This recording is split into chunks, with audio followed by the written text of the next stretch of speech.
नमस्कार। आपका Rajesh sir classes में स्वागत है। चैनल को सब्सक्राइब और वीडियो को लाइक और शेयर कीजिए। बेल आइकन की बटन ज़रूर दबाएं जिससे आने वाले वीडियो की अपडेट आपको मिलती रहे। कोणों के प्रकार, टाइप्स ऑफ एंगल।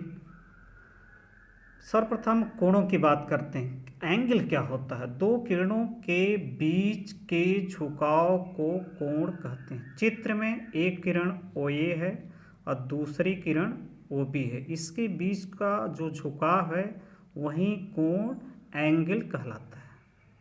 अब कोणों के प्रकार, टाइप्स ऑफ एंगल। पहला, फर्स्ट, शून्य कोण, जीरो एंगल। जब कोण की दोनों किरणें संपाती कोइंसिडेंट हों तो हम इसे जीरो एंगल कहते हैं, यानी शून्य कोण कहते हैं। इसकी माप 0 डिग्री होती है।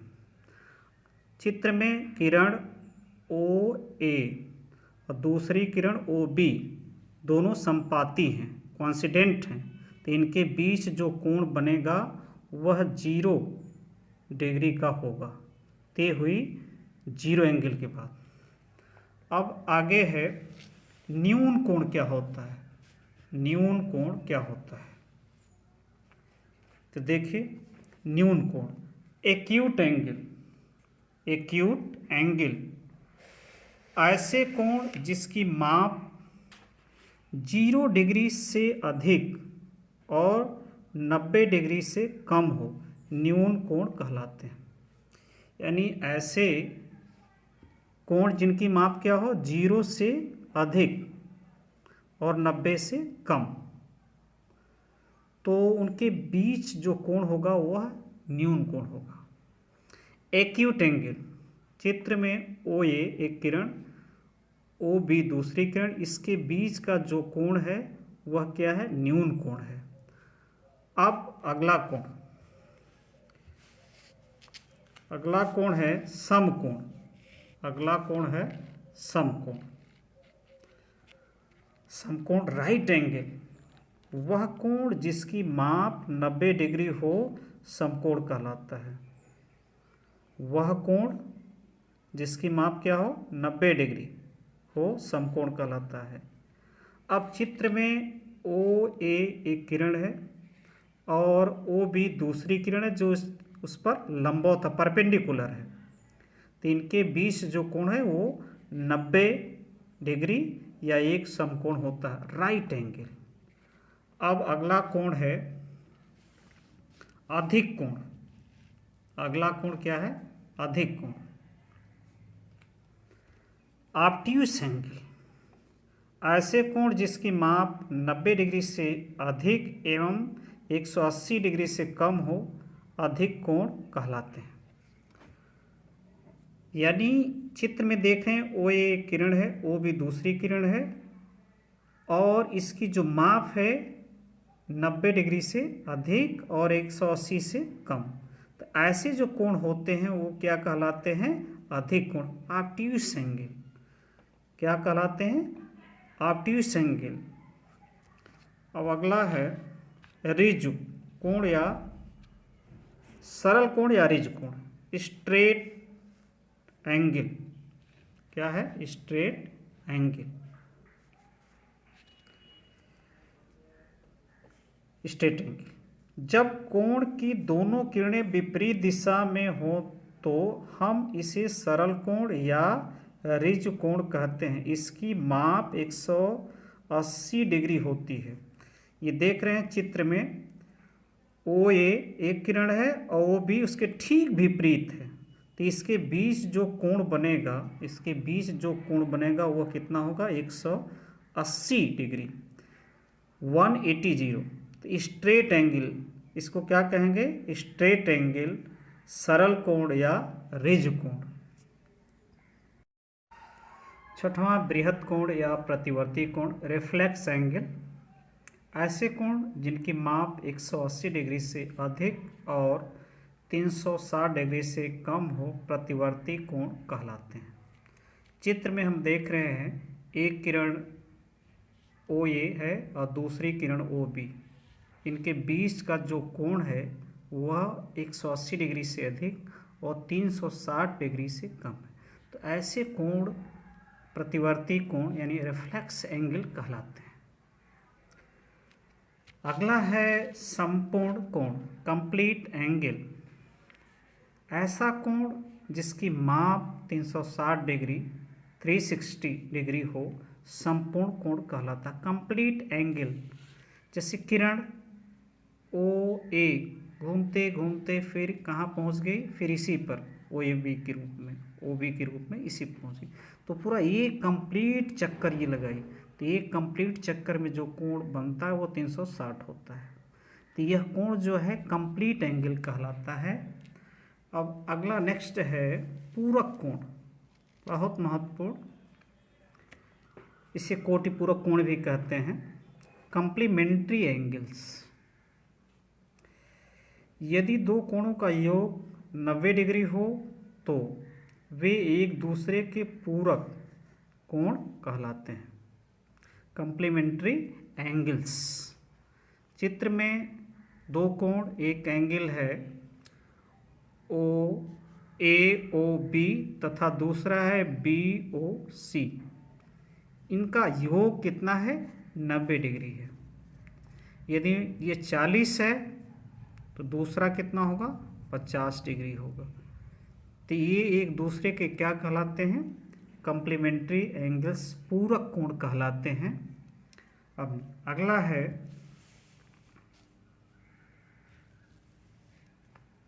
समपूरक कोण, सप्लीमेंट्री एंगल्स, सप्लीमेंट्री एंगल्स। यदि दो कोणों का योग 180 डिग्री हो तो वे एक दूसरे के संपूरक कोण कहलाते हैं।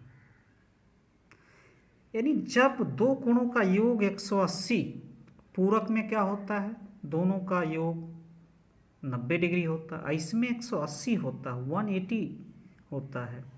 जैसे चित्र में दो कोण, एक है एंगल ए ओ बी, दूसरी एंगल है बी ओ सी, ये एक दूसरे के क्या हैं, संपूरक कोण है, सप्लीमेंट्री एंगल से। यदि यह मान लीजिए 80 है तो ये कितना होगा, 100। तो ये दोनों का योग कितना होना चाहिए, 180 डिग्री। तो ऐसे कोण एक दूसरे के कहलाते हैं सप्लीमेंट्री एंगल्स। अब अगला कोण है महत्वपूर्ण, आसन्न कोण, एडजेसेंट एंगल्स। दो कोणों को आसन्न कोण कहते हैं यदि उनका एक ही शीर्ष बिंदु हो और उनकी एक भुजा उभयनिष्ठ हो। एक भुजा क्या हो, कॉमन हो, एक भुजा कॉमन हो। चित्र में हम देख रहे हैं दो कोण हैं, एक एंगल है ए ओ बी और दूसरा है एंगल कोण बी ओ सी।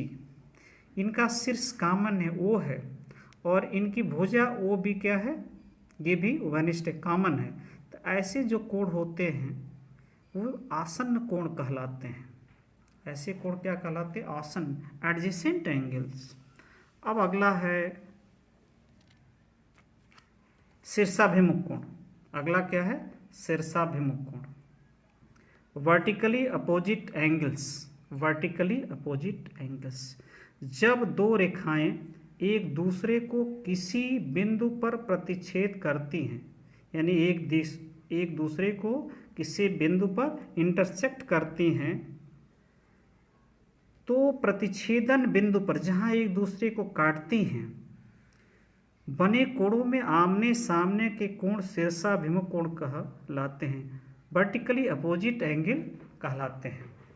जैसे ये चित्र में दो रेखाएं ए सी और बी डी एक दूसरे को बिंदु ओ पर प्रतिच्छेद कर रही हैं, तो कोण, यह कोण और यह कोण यानी कोण बी ओ सी, कोण बी ओ सी बराबर होगा कोण ए ओ डी, कोण ए ओ डी। ये शीर्षाभिमुख कोण एक दूसरे के बराबर होती है। ये आमने सामने के कोण हैं, ये भी एक दूसरे के बराबर होते हैं। तो ऐसे कोण क्या कहलाते हैं? Vertically opposite angles. चित्र में दो समांतर रेखाएं पैरेलल लाइन M1 और M2 को एक तिर्यक रेखा L काट रही है और इस एंगल को 1 2 3 4 माना गया है, यहाँ 5 6 7 8 माना गया है। अब इसमें हमें 3 संगत कोण करेस्पॉन्डिंग एंगल्स, एकांतर अंतःकोण अल्टरनेट इंटीरियर एंगल्स, एकांतर बाह्य कोण अल्टरनेट एक्सटीरियर एंगल्स, इन तीनों का एक्सप्लेनेशन इसी फिगर से होगा। तो ध्यान दीजिए, संगत कोण करेस्पॉन्डिंग एंगल्स, ये रेखाएं पैरेलल हैं, ये इसको तिर्यक काट रही है। अब इसमें संगत कौन होंगे, करेस्पॉन्डिंग कौन होंगे? अब देखिए 1 और 5 संगत कहलाते हैं, क्योंकि जो झुकाव यहाँ है वही झुकाव यहाँ है, जो कोण यहाँ है वही कोण यहाँ है। तो 1 और 5 संगत हैं और बराबर भी हैं। तो हम देख रहे हैं 2 और 6 ये भी संगत है और बराबर है, क्योंकि जो कोण है, एंगल बन रहा है वो सेम है। 3 और 7 यहाँ भी देखिए, जो एंगल यहाँ है वहीं, ये भी क्या है? संगत हैं और बराबर है। अब 4 और 8 भी संगत हैं और आपस में बराबर हैं। तो 4 = 8 ये संगत है, करेस्पॉन्डिंग एंगल्स। अब बात आती है एकांतर अंतःकोण की। एकांतर अंतःकोण की, ये लाइन तिर्यक काट रही है, इसके अपोजिट साइड में जो कोण है एकांतर अंतःकोण, अंदर की बात हो रही है, बाहर की नहीं। तो जो इसके अपोजिट इंटीरियर में है 3 और 5, ये दोनों एकांतर अंतःकोण हैं और बराबर भी हैं। इसी प्रकार 4 और 6 ये भी अल्टरनेट इंटीरियर यानी एकांतर अंतःकोण है। 4 और 6 ये भी एकांतर अंतःकोण हैं और बराबर भी होते हैं। संगत कोण भी बराबर होते हैं, एकांतर अंतःकोण भी बराबर होते हैं। तो ऐसी परीक्षाओं में यदि हमें एक मालूम है तो दूसरा निकाल सकते हैं। विभिन्न एग्जाम, कंपटीशन के एग्जाम में ऐसे ही आसानी से एक मालूम है तो बाकी सभी हम एक दूसरे की मदद से, यदि ये मालूम है तो ये मालूम कर लेंगे कि दोनों मिलकर के कितना है, रेज रेखा बना रही हैं, तो 180 होगा। अब बात आती है एकांतर बाह्य कोण अल्टरनेट एक्सटीरियर। तो हम देख रहे हैं कि ये लाइन है तिर्यक, ये एकांतर बाह्य कोण है 1 और 7 और ये बराबर भी होते हैं, ये बराबर।